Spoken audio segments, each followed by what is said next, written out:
Haina balay miyam ki kholaw di ishor ki kholaw ni voice of the people is the voice of the God adubu miyam ki kholaw sing asi miyam ki damakta leiriba lengak loi singi nakong dari yauribra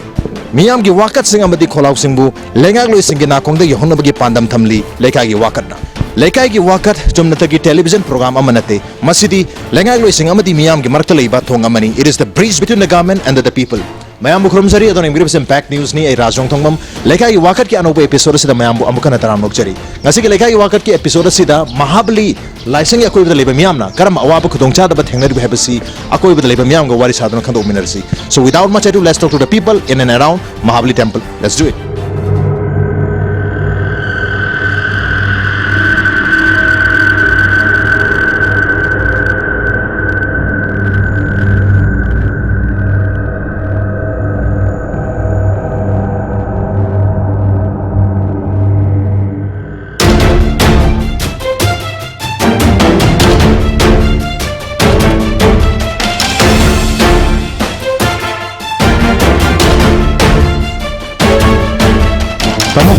Mahabali mandir si Manipur gi yamna maru iba historical puwari di yamna maru iba koi gi mafam amani mandir amani ado hari ba mandir si gi maintenance na trag hena chakol hanu gi tamakta tamona kari kari hona period wa kari kari hona bibami akoi su ona ba yamam ke adum honai ko ado government site su khara pami samanu ama khari ju moina yama tawi bani ado koi gi lai gi sumang khangde adagi lambi khangde masi adum matik nuaitre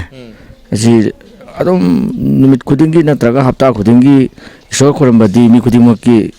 loinamak lakpang hakdani adu lambi thongsi ge haro dinga sibok sembi de mayam je lai khoram lakpi ro kai lamde lakpi bano hal taini pamang da lambagi condition ga hojik leba condition jiga handak na khara phagalam men khambi bra chap man leibra phajaren dan hana dei di khatang di phayen khale mai changhum ga layu sing ji kenogum ba koilas kum phajan lepun nan thon da bi da phajana sem ko tawaga ka tawni hojik leima condition si atopa mapan lamgi mandir singa changdam na bada masi nob tre han khanbi bra kai kari khanbi ma adu yengdi go yang watli da khra watli na khale samnai jangpham simok ta khong tha changam jisina khoi lambi si de dum kano mate khara phaba ni phatre da infrastructure gum kai gum se khra wat pu ma le sum yeng yeng bada impressive oi wali khitang samgat pa mathok ta hena mi khudim angna haidi thamoi nungda dumak phawri karigumba kogi Mahabali gi construction akoi gi film si matik chana sangat pi targadi kogi international gi natraga national gi tourist ki map ta yaru hebagi wapam suni leite laikai gi wakat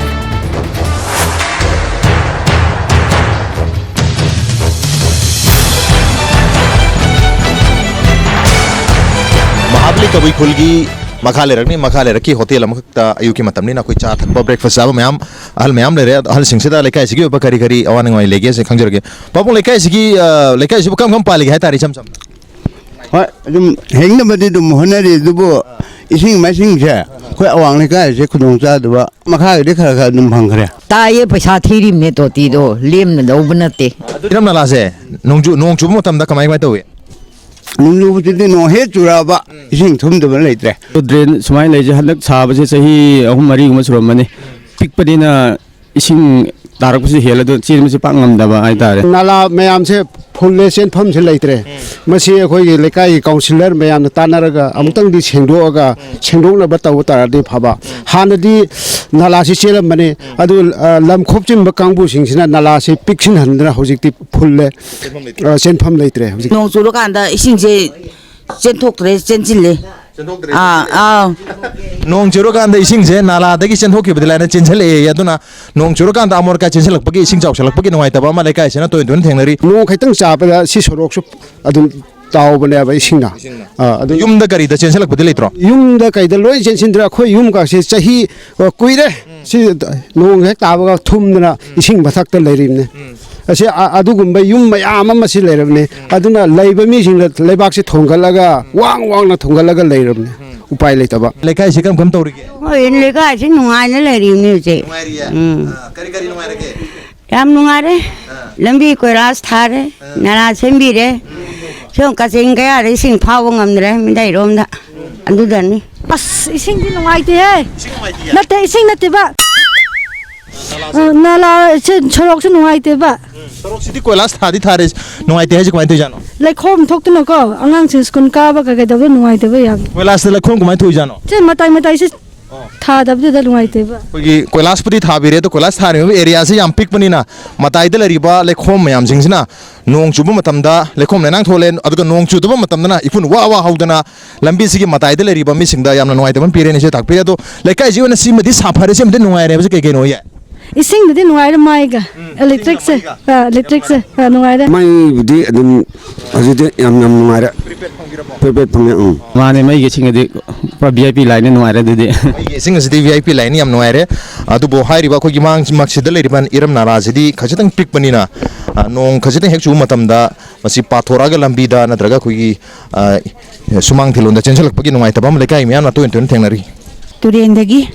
ꯇꯣꯇꯤ ꯏꯁꯤꯡ ꯂꯥꯛꯇ꯭ꯔꯣ ꯍꯥꯏꯁꯤꯕꯣ ꯂꯥꯛꯏ ꯊꯛꯅꯕ ꯈꯖꯤꯛꯇꯪ ꯁꯤꯁꯤꯅ ꯊꯛꯅꯕ꯭ꯔꯣ ꯀꯩꯒꯤꯅꯣ ꯁꯤꯖꯤꯟꯅꯅꯕ ꯀꯣꯟꯅꯗꯦ ꯑꯗ ꯇꯣꯇꯤ ꯏꯁꯤꯡꯁꯦ ꯀꯣꯟꯅꯗꯦ ꯍꯥꯏꯔꯣ ꯀꯣꯟꯅꯗꯦ ꯑꯗꯨꯅ ꯇꯨꯔꯦꯟꯗꯒꯤ ꯁꯣꯛꯏ ꯍꯣꯏ ꯂꯩꯀꯥꯏꯒꯤ ꯋꯥꯀꯠ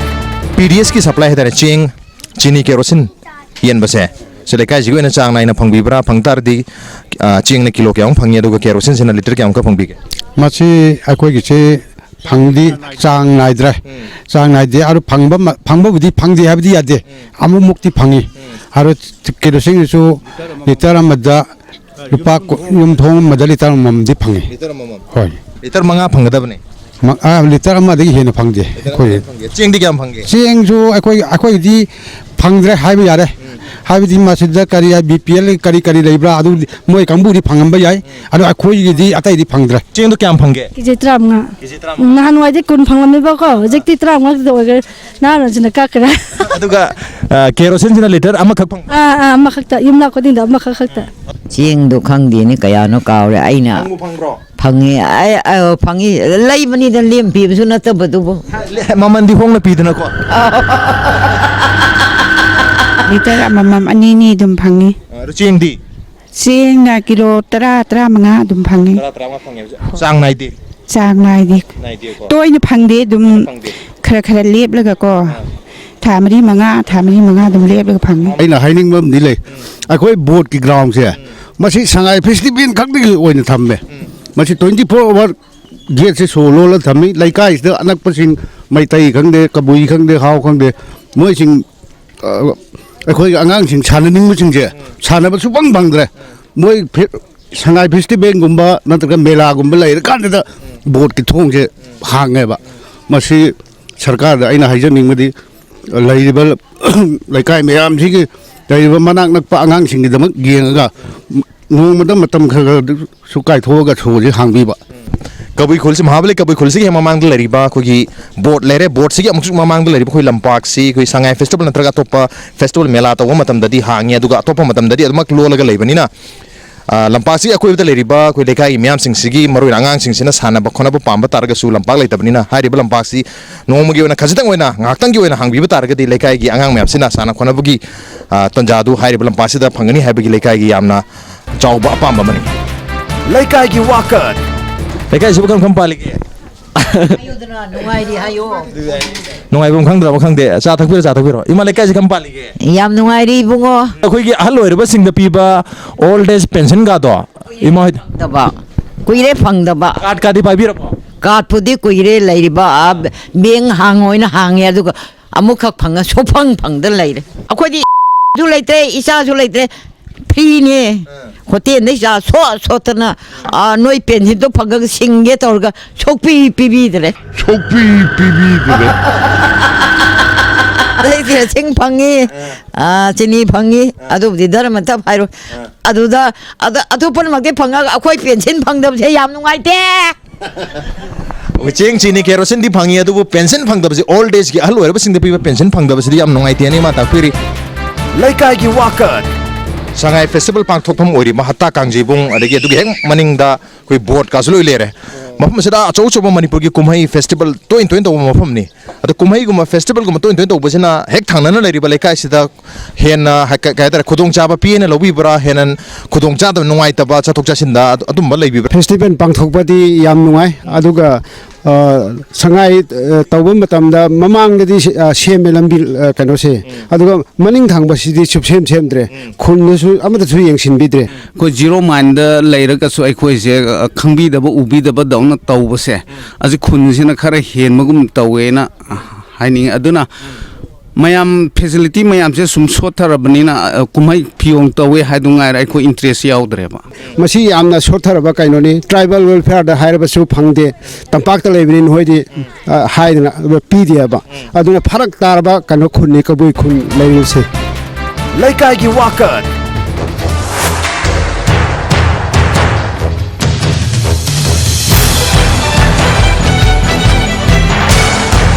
तामोना स्वाइसदा तुम ड्यूटी तो इन तुम ताबी बनी ना कि महाबली एरिया से है तरह का तरह कोई कबूई खुल एरिया सी बोट के मनिंग एरिया सी या कोई सिक्योरिटी पॉइंट ऑफ व्यू ता अदम नुक्ति की जो ड्यूटी ताबी बनी ना सिक्योर हुए ना लोग भी बराबर मतलब इरांग ले ये ना खान भी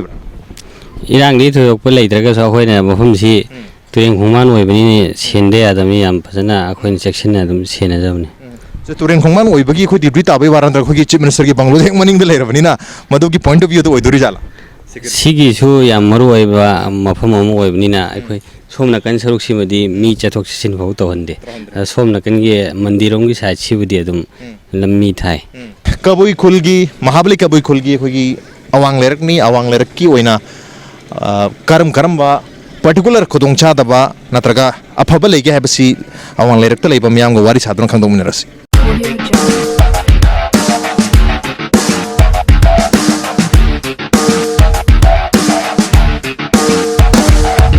लेकिन सिकम कम पाली कमाई तो रही लेकिन अभी तो नुंगाई इसिंग अभी नुआइत्रे इसिंग दी नुआइत्रे दे इसिंग दी तुतीसु फंगद्रे तुरेन हारो जिते लोले अदन लाइबा खत लाइबा नतना दुम कैसु पाइ लेत्रे तारे मसा की सिंटेक्स कंदे टंकी कंदे थमगा कोइना हौजिकि ब्लीचिंग पाउडर कनो फिजिकली हायरगा मदु कोइ थलाई जे सही कुन मथक तो ओरे ꯂꯩꯁꯨ ꯇꯪꯈꯥꯏ ꯌꯥꯎꯔꯦ ꯑꯗꯣ ꯑꯩꯈꯣꯏꯁꯨ ꯑꯗꯨꯝ ꯆꯤꯡꯈꯠꯂ ꯇꯨꯔꯨꯅ ꯀꯩꯅ ꯆꯤꯡꯉꯒ ꯀꯩꯅꯣ ꯇꯧꯔꯦꯕ इसिंग तोती इसिंग फंगदबा इसिंग लेरगा निमिकी को लेतबसु याम लेदना हाबदी लेबा ngамजदबा मयाम लेये इसिंग से चांग लाइन थुंगदे अदुगा अखोई वाटर सप्लाई की सीद थुंगबा बिसे याम कुइरे खंगदबा थुंगदबा अखोइना खंगलकबा मतमदगी भानी एरिया बुदी याम नए हारगा अखोइन हेक लाकबदगी अवांग लेखाई की साइसे इसिंग सुफंग फंगदबा मणिपुर की अनौब लाइफस्टाइल मणिपुर की अयाब लेकाई अखोई अनौब कल्चर लाइफस्टाइल लाइसी अखोई थंगनब चानबीसी लेर सिजनबसनी अदुगा सुम टैंकी सी लेर खुदिंगी लेकाई खुदिंगी सु मियामना तोयना थेंगनरबा यामना कॉमन विजुअल अमा खंगनी अदुगा अखोई महाबली अवांग लेकाई दसु हाइरिबा टैंकर अमखक हाइरि लेकाई मियामना इसिंग सी लेरगा चाय सिजनै हाइबगी यामना चावबा एग्जांपल अमा खंगनी अखोई लंबी सिदा अखोई टैंकर वाटर टैंकर अमा लेरमै बसी लेकाई की वाकर लंबी नाला सेंबीदौ मी लेते हंदक खरा सेंब खोप तौवे अदुबु इसिंग दि पुरा लोरे इमुंग दि पुरा आ यौरे नालागी चंगमदो इमुंग दसु बुतोंगा चना रबजाला चट पुरा चप मने नोंग तारादि दुं सरोक से लोइन थुम्मी युमसु थुम्मी खोगी नाला हाइतारे को ड्रेन से मतिक साद्रे ममदि खोगी लेबा सिगी जगह से पि हाइदि नोइसि हेक चुबुम तंदा सरोक से ते पाथोइ इसिंग चेलेबा ममदि असम द लेबा सेंटर बा खोगी सेंफम द लेतबनिना नोंग खरा तारे देना युमसे लोइना थुम्बी नेबा मनिंग ममांग नाला से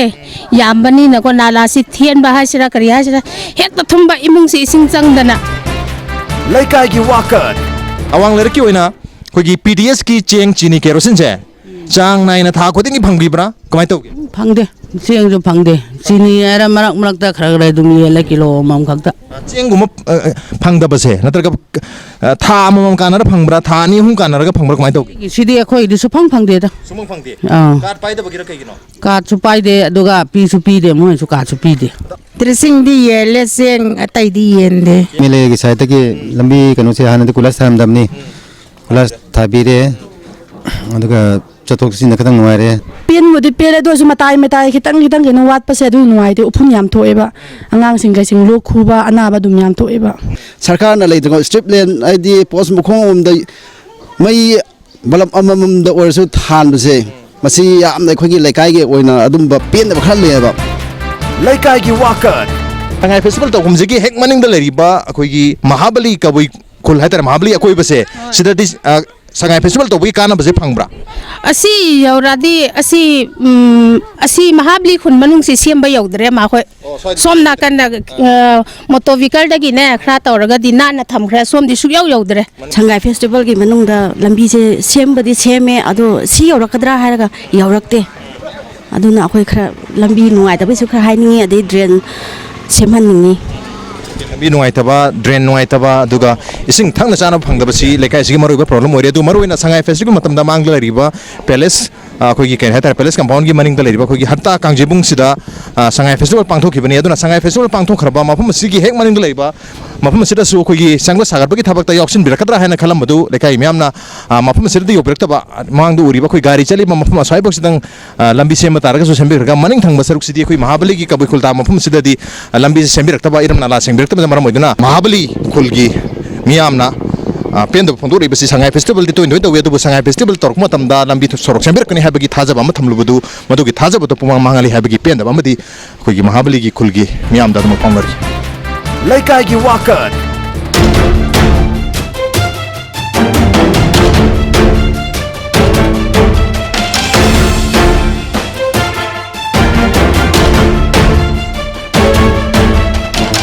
koi board ki opposite adaga hatta kangjibung ki opposite hai batare palace compound ki saruk ni saruk sida koi ki dukan am le re one of the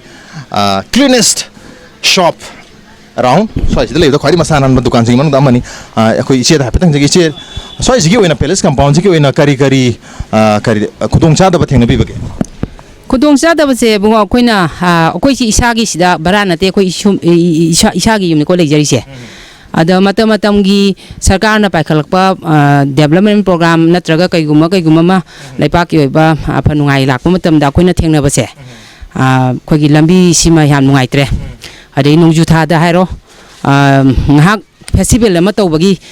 mamai taram ba haitare koilas makta thare chan minai na ente mati amai thamam gumba cover hana le ma gadi he boundary he pisan bagumba adagi kolas ha bada nungai gari agi tukan mamang sida angang gari kitang speaker na thorpa angang ni khangdabni na sai tho leiba nungkup mayam si sit pada accident masing khangde adagi wari mada soji sai de leiba angang mayam se sanabam leite bungo hapta kang jaibung se kari gi niom kari maram leiba no ai praja moina de khangjade adubu ai praja moina ai gi thamoi si phaujari base lampak se fajana hangdok piraga angang saida leijari hujikti exam losalakpa matam telanga painingba dagi cricket sananingba football manipuri sports ki power house ne hainari bane ba adu asuk chawbal lampak sima loina thinjala thambiraga baisa akaigumba matam da angang sina manung da chongjala sananingri sanarubuda bdf na tanara phuba ai imang makta phuba ngang yawgrabane ai su isa si sanaba mi moina hawjarakpani na ise thawai amna nungaite maruina palace compound ki area sida lambi sem bataraga su mataram ga semaga mataram sembiram da ba chan mira nai bagi mong ama leibasi palace compound ya koi bidle miam na masi hat pen phatte aduga iram nalasi maroina mahabali khulgi iram nalasi phatam ramam badna sona chentherakpa amore kai miam sina mafum swai da si thumjin badagi madugi nungai taba masu pohli aduga sangai festival tawba matam da sinariba khogi hatta kangjebung si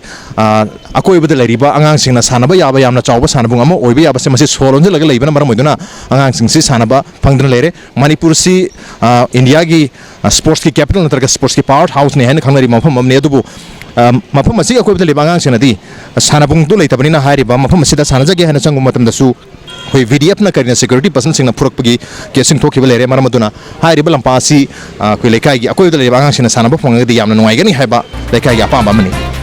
laikai gi wakat laikai se nungai de hai tare ne nungai de lambi thong no maro phatta ne lambi am phare da lambi di phare do cha tho ka sen de ko yamna koi hom sa lam chu lai sen le gari set pi de hom sa ju gari sen dukan man da ka thajan de ko chen da ka thajan adagi okto sajin thong hina loi de ba maram moi na du na ko gi lambi okto ma son da loi se le pi sen jan mayam se adu lambi ja hana sin me ma da nungbu di nungai le ko du sin me ma da moi na sin le ba side गाड़ी से उन पोरे खामजल लंबा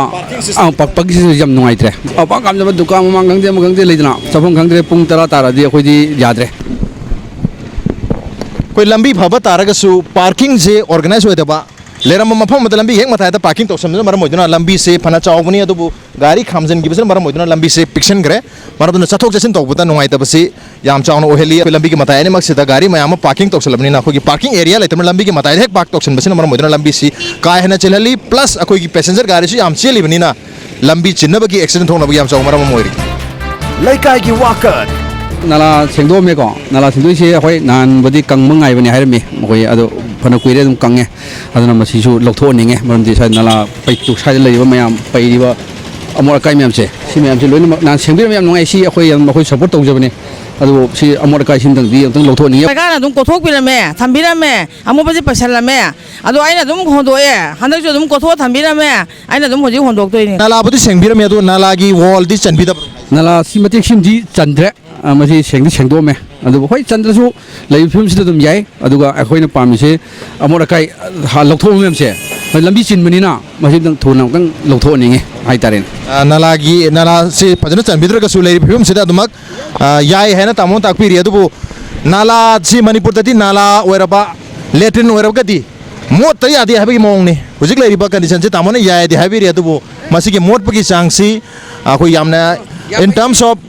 hygiene दा मसी in terms of health and hygiene दा मसी मोंग चादबनी मरमद मसी याम फजना रिटेनिंग वॉल साबिरगा लैरिबा अमोर काइसे मेक सेना सेंदोबी बतारगदी होगी आना पोकपु याबा अमोर काइसे सेलथोक बितारगदी हेन हेल्दी ओइबा सोसाइटी अम ओइबा यानी ꯂꯩꯀꯥꯏꯒꯤ ꯋꯥꯀꯠ पैलेस कंपाउंड अमदी पैलेस कंपाउंड की मनिंग द लैरिबा महाबली कबुइखुल की मियाम न थेंगनरिब खुदोंग चादबसी मरुइना अहानबदा कोगी इरम नाला फतम नंबर मोइदुना नोंग खजिदंग हेक चुबा मतमदा इसिंग चावसलकपा अदुगा महाबली कबुइखुल अवांग लेकाई गिना तोतेगी इसिंग फंगदबना मरम मोइदुना प्राइवेट टैंकर्स दगी इसिंग लेरगा सिजनबा नत्रगा इंफाल तुरेल दगी इसिंग चिंखलगा सिजनरी अदुगा हत्ता कांगजिबुंगी अपोजिट लैरिबा पैलेस कंपाउंड की सरुक मरुइना एडवांस हॉस्पिटल की मनागसी लंबी थोंग यामना फबा तारगसु पार्किंग सिस्टम असी फजन लेतम मरम मोइदुना लंबी द गाड़ी पुंखाम द खामजन मसिना मरम मोइदुना चतोक जसिंदा काहेना खुदोंग चादब माइकुन हली मसिनी ngasi gi lekai wakar ki thorom ngasi gi episode si karam tawbibage natraga adom gi lekai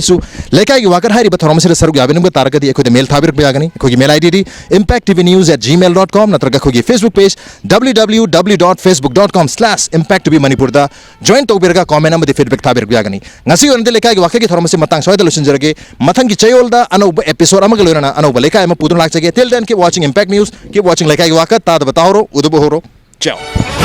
voice of the people lenga lu singina kung yu hono bagi government and the people ni ai razon thumam as hoi ni gai impal tu red lagi to teaching machine ngasi gi manu hunagi thorom ngasi gi episode sikaram to gi ko di idan khan bi ko ya gani chalu ne na chatre ta da bata ho machine ngasi gi manu hunagi os